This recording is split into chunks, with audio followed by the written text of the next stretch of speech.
नमस्कार मित्रांनो, अभिनंदन, 12वी पास झालात। आता पुढे आपल्याला काय करायचे आपण इथे स्क्रीनवर बघू शकता। जर आपल्याला प्राथमिक शिक्षक होण्याची सुवर्ण संधी इथे आलेली आहे आणि त्यासाठी आपल्याला प्राथमिक शिक्षण पदविका म्हणजे त्याचा डिप्लोमा DLED 2024-25 ला ऍडमिशन घ्यावं लागणार आहे। यासाठी काय काय क्रायटेरिया लागणार आहे, काय एज्युकेशनल आपलं असलं पाहिजे, त्यानंतर फी स्ट्रक्चर काय राहणार आहे, कोणत्या तारखेपासून कोणत्या तारखेपर्यंत रजिस्ट्रेशन चालेल, याचे राउंड्स कसे होणार आहे, या संपूर्ण गोष्टीची माहिती आपण या व्हिडिओमध्ये घेणार आहोत। तर चला चलूया आपल्या व्हिडिओमध्ये।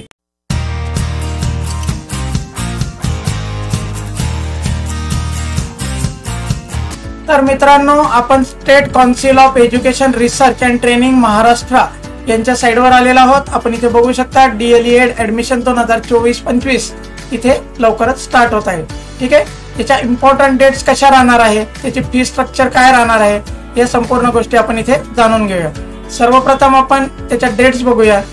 त्यामध्ये आपण बघू शकता की 3 जून 2024 ते 18 जून 2024 या दरम्यान आपलं ऑनलाईन ऍप्लिकेशन इथे चालणार आहे। ठीक आहे, ऍप्लिकेशनचं जे व्हेरिफिकेशन असतं ते 3 जून ते 19 जूनच्या मध्ये आपल्या ऍप्लिकेशनचं व्हेरिफिकेशन होईल आणि आपली प्रोव्हिजनल मेरिट लिस्ट जी 24 जून रोजी लागणार आहे। ठीक आहे, जर काही ऑब्जेक्शन घ्यायचं असेल तर 24 जूनला घ्या आणि फायनल मेरिट लिस्ट जी आहे ती 26 जूनला लागणार आहे। ठीक आहे, त्याचा जो फर्स्ट राऊंड आहे ऍडमिशन लिस्टचा तो 27 जून 2024 ला राहील। ऍडमिशन जे घ्यायचे आपल्याला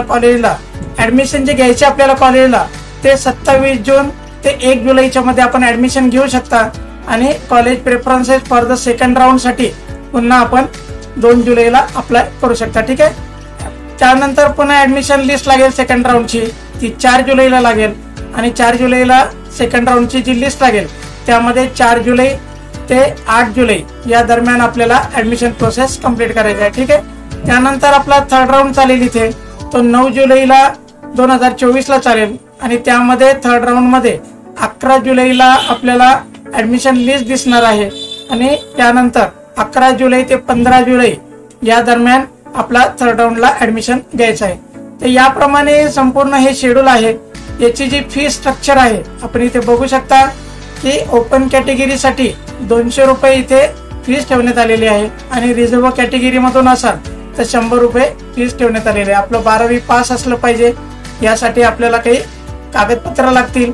त्यामध्ये आपलं 12वीचं मार्कशीट आहे, TC आहे, त्यानंतर आपलं कास्ट मध्ये असेल तर कास्ट सर्टिफिकेट आहे। या संपूर्ण गोष्टी आपल्याला सोबत असले पाहिजे म्हणजे आपल्याला ऑनलाईन इथे ऍप्लिकेशन करता येईल। ठीक आहे मित्रांनो, इथे सर्वप्रथम आपल्याला रजिस्ट्रेशन करावं लागणार आहे।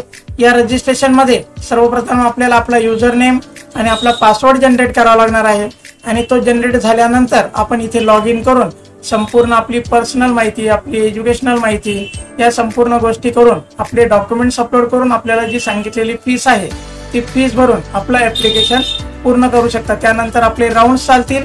या राऊंड्स मध्ये आपल्याला जे कॉलेजेस अलॉट होतात त्या कॉलेजेस मध्ये आपण ऍडमिशन घेऊ शकतो। अशा प्रकारे ही संपूर्ण प्रोसिजर आहे। यामध्ये आपल्याला जर काही डाऊट वाटत असेल, काही समजलं नसेल तर आपण कॉमेंट बॉक्स मध्ये लिहू शकता आणि याच प्रकारच्या माहितीसाठी माझ्या चॅनल बरोबर बनवून राहा, सबस्क्राईब करा, जेणेकरून आपल्याला एज्युकेशनल आणि जॉब बद्दल संपूर्ण माहिती मिळत राहील। आपल्या जास्तीत जास्त मित्रांना देखील शेअर करा म्हणजे त्यांना देखील याची माहिती मिळत राहील। ठीक आहे मित्रांनो, धन्यवाद।